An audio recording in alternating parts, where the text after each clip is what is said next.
Sa pagpapatuloy ng usapang pangkapayapaan sa Europa, sa Oslo, Norway, inaproba ng pamahalaan ng Pilipinas at ng NPA o CPP, NPA, NDF panel ang ilang agenda para sa isinasagawang peace talks. May report live si George Bandola sa Norway.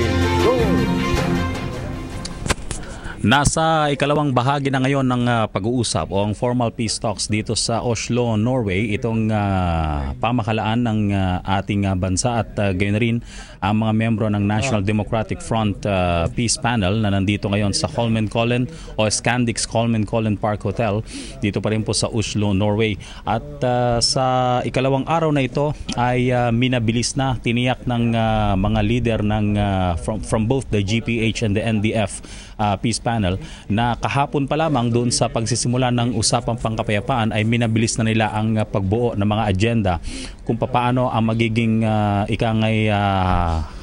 hanay o salansan ng magiging pag-uusap nila sa mga susunod na araw hanggang Biyernes. Kabilang na dito ang reaffirmation of previous peace agreements, ang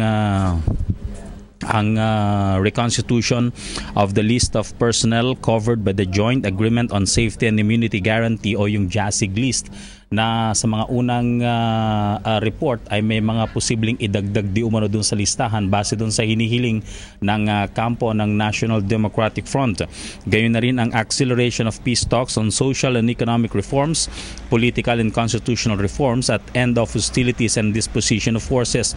Ito yung mga sinasabing mga contentious issues na po pwedeng dito magtagal yung isinasagawang usapang pangkapayapaan ngayon dito po sa Oslo, Norway. At kahapon nga binanggit doon sa mga unang pahayag nitong si Julia de Lima, ang consult o ang sa panig ng NDF Committee on Social Reforms and Economic Reforms. Ito yung sinasabi nilang gusto nilang tuluyang ma-integrate yung mga kanilang mga miyembro, yung mga lalo yung mga mahihirap sa mga reformang ipinatutupad o mga nais na ipatupad ng pamahalaan. Kasunod dito ang amnesty declaration for the release of all detained political prisoners na initially numbering around 543 base dun sa mga naunang listang ibinigay ng National Democratic Front. Ito yung mga nakakulong, ang mga sinasabi nila na pinatungan lamang ng kaso, mga napaginalaan, pero mga ito ay nasa kamay ng mga iba't ibang korte. Gayun na rin ang mode of interim ceasefire o yung pasamantalang tigil putukan. Ito yung mga nauna ng agenda pero kahapon nga inaffirm ito na kung paano magiging mas mabilis yung isinasagawang usapan at kung ano yung mga issues na kinakailangan nilang unahin, i-prioritize bago yung mga pagkakasunod-sunod pa ng mga dapat na itackle ng both panel from the GPH and the NDF. Sa ngayon, dito nga po sa Scandic Holmenkollen Park Hotel, closed door ang isinasagawa ng pag-uusap ngayon at hindi pa actually kanina lamang nagkaroon ng ilang mga photo opportunity para dun sa formal na pagbubukas para sa ngayong araw na ito. Alas 12 ng tanghali ngayon dito sa Oslo, Norway at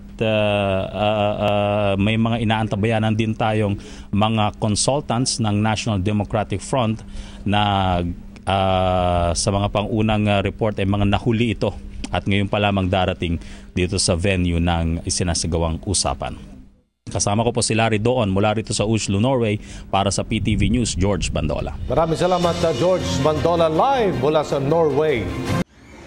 Ako po si Cathy San Gabriel. Subscribe na sa PTV YouTube channel. I-click lang po ang subscribe button.